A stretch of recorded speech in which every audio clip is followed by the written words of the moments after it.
누리고 경험할 수 있게 됩니다. 그러려면요, 내가 내 인생을 컨트롤해야 돼. 내가 내 인생을 계획해야 돼 라는 생각을 버려야 됩니다. 자,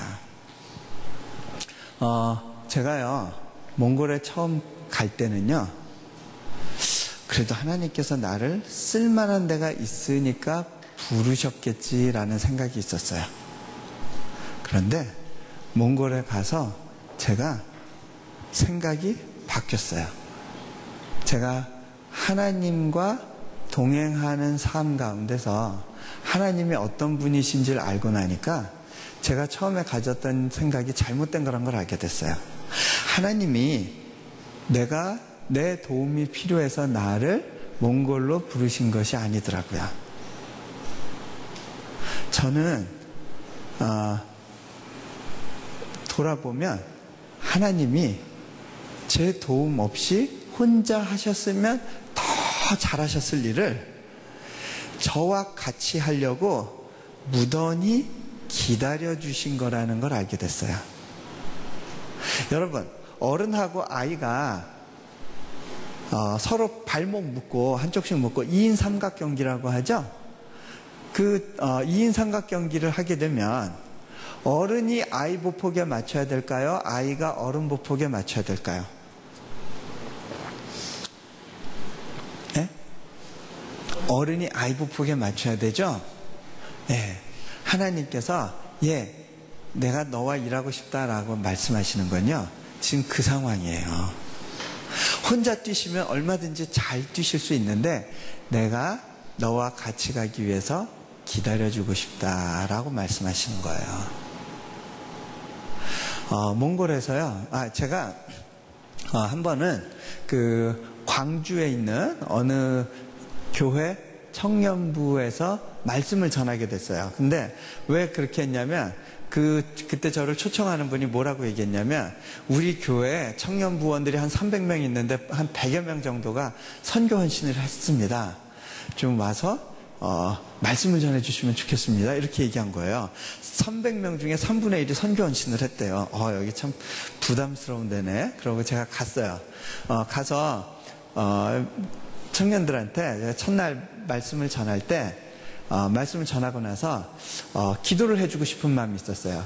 제가 이렇게 이야기했어요. 이 가운데 앞으로 선교 헌신할 사람들 말고 이미 선교 헌신한 사람들, 그 사람들 좀 앞으로 나오면 내가 기도해 줄게요. 그렇게 얘기를 했더니 그 중에 3분의 1 정도 학생이 우르르르 나오는데, 나오면서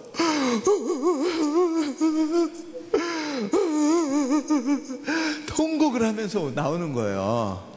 그런데 제가 이렇게 딱 보고 있으니까 마치 내 인생이 이제 망가졌어요.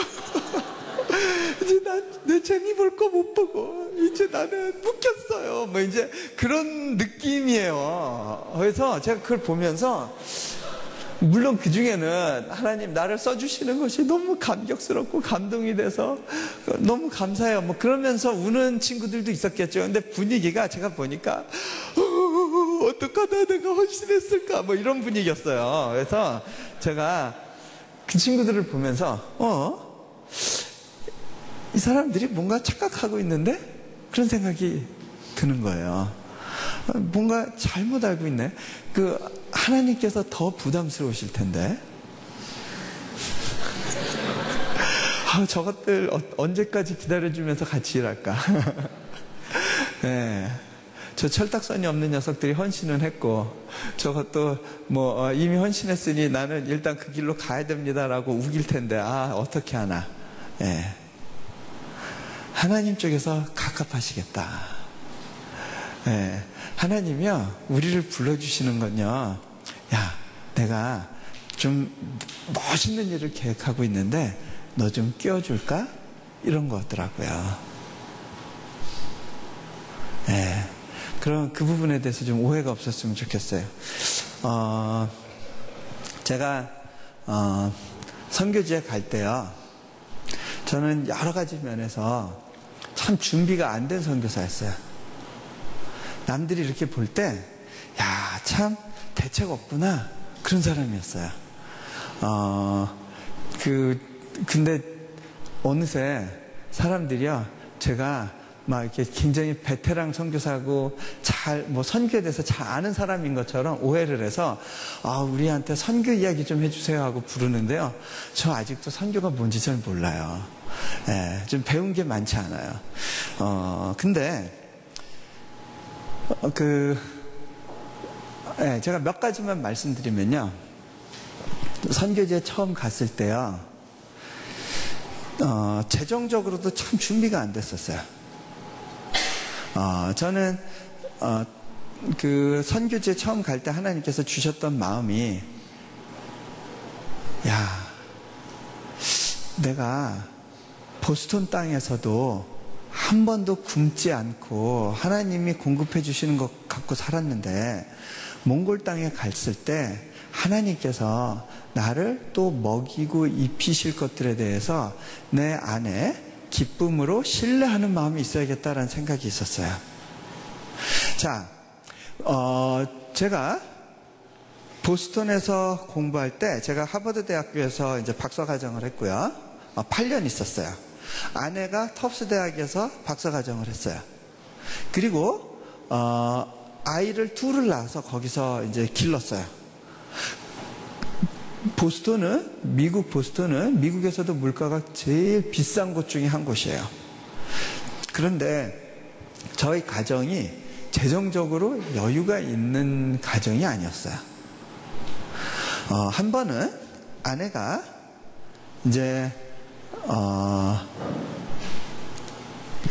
박사과정이 되긴 했는데, 하나님께서 공부하라는 마음을 주셔서 박사과정 시험을 보고 또 이렇게 여러 가지 원서 내가지고 합격은 했는데, 하나님께서 장학금도 주실 줄 알았는데, 장학금은 등록금의 3분의 1 면제, 이거 말고는 없는 거예요. 돈이 필요한데, 돈이 어디서 나올까? 아내가 걱정이 됐어요. 그래서 새벽마다 기도하러 갔어요. 기도하는데, 하루는 기도 마치고 나서 저한테 와서 이런 이야기를 했어요. 여보, 우리 양가 부모님이 재정적인 능력이 없어서 우리 가정을 도와주지 못한다는 사실이 너무 감사하게 생각됐어요. 근데 이거 웬 뚱딴지 같은 소리야? 그러면서 여보, 그게 무슨 의미죠? 하고 다시 물어봤어요. 그랬더니 아내가 뭐라 그러냐면, 여보, 우리 가정이 양가 부모님을 의지할 수 없게 됐기 때문에 오직 하나님으로부터 오는 도움만을 구할 수 있게 됐기 때문이에요. 여러분, 부모님이 재정적인 능력이 없는 거에 대해서 감사해 보셨어요? 네. 자, 우리가 보스턴에서 있는 동안 하나님께서 섬세하게 우리의 필요들을 채워주셨어요. 그렇기 때문에 저희가 끝나고 나서 미국에서 필요한 돈이 얼마 정도였을까 계산해 보니까 미화로 한 40만 불. 그러면 지금 브라질 헤알로는 한 70만 헤알 되나요? 그 당시에는 좀 레이시 더 좀 컸겠죠. 근데 어쨌든 그 많은 돈이 어디서 왔는지 모르게 하나님이 공급해 주셨다는 걸 제가 깨달았기 때문에 몽골에서도 먹이고 입히실 거라는 거에 대한 신뢰함이 있었어요. 그래서 저는 따로 우리 가정의 필요를 모으기 위해서 후원을 만들진 않았어요. 후원을 만들지 않는 게 꼭 좋은 건 아니에요. 네, 그게 꼭 좋은 건 아닌데, 우리 가정에는 그 당시에 그러한 하나님이 주신 어떤 그 부담이 있었어요. 그래서 그 부담 때문에 순종해서 몽골에 갔어요. 그런데 재밌는 건 번지점프를 한 거잖아요. 저한테 어떤 일이 일어났느냐면, 첫 해 가고 나서 그 다음 해 내려놓음이라는 책이 나오게 됐어요. 그리고 나서요, 저는요, 내려놓음 책이 진짜 안 팔릴 줄 알았어요. 이건 되게 안 팔릴 책이다. 왜냐? 제 생각은 어땠냐면, 이거는 무명의 선교사 책이고, 사람들이 재미없어 하는 선교지 이야기고, 그렇지 않아요? 그 당시에는 그런 책이 유행을 할 리가 없다라고 출판사들이 굳게 믿고 있었거든요. 거기다가 세 번째로는요, 제목 자체도 내려놓은 너무 부담스러운 제목이에요. 안 팔릴 거란 생각이 있었어요. 그렇기 때문에 제가 첫 번째 책을 쓸 때는요, 예화로 든 사람들 이름을 막 다 실명으로 거론을 해가지고 어차피 뭐 안 팔릴 거니까, 그러고 부담 없이 다 실명 처리를 했는데, 나중에 막 책이 판매되면서 막 이렇게 그 항의성 전화가 온 적이 있었어요. 어떻게 내 허락도 없이 거기다 내 얘기를 써놔가지고 이렇게 날 당혹스럽게 하냐고. 너무 미안한 거예요. 네. 제 생각하고 다른 일이 벌어졌어요. 그러면서 그 책을 통해서 막 인쇄가 들어오는데, 그때가 우리 몽골국제대학교가 제일 힘들어서, 야, 우리 6개월 버틸 수 있을까? 이제 짐 싸야겠다라고 하는 교수님들이 많았었어요. 어느 교회에서도 도움의 손길을 주지 않았던 때였어요. 아, 이제 망하겠구나라고 많은 사람들이 생각하는 그 시점에 재정적으로 그런 것들이, 재정적으로 이렇게 딱 지원이 들어오면서요, 아주 재밌는 일이 벌어졌어요. 제가 학교에 가서 일하는데 돈을 내면서 학교를 다니는 거예요. 학교에서 가르치는데 돈을 내면서 학교에서 가르쳐요. 그러니까 제가 여태까지 소위 정상적이다라고 생각한 거하고는 전혀 다른 방식으로 이제, 그리고 그 전과는 다른 방식으로 이제 제가 사역을 하게 되는 거예요. 그러면서 학교가 어려운 시기를 넘어갈 수 있었어요. 그런데 제가 그전에는요, 항상 재정적으로 없는 가운데 하나님께서 공급해 주시는 것만 의지하면서 사는 훈련을 했다면, 그 시기에는요, 하나님이 주시는 걸 가지고 어떻게 지혜롭게 사용해야 되는지에 대해서 분별하는 훈련이 또 필요했어요. 제가 문득 무슨 생각이 들었냐면요, 은행 잔고에 이렇게 재정이 쌓이면 그거 갖다가 학교나 이제 선교사님들 필요한 사람들한테 전달하고, 또 쌓이면 전달하고, 하나님께서 누구 갖다 줘라 그러면 주고, 갖다 줘라 하면 주고, 그러니까 문득 어느 날 이런 생각이 드는 거예요. 내 예금 계좌가 차명 계좌구나. 차명 계좌 뭔지 아세요?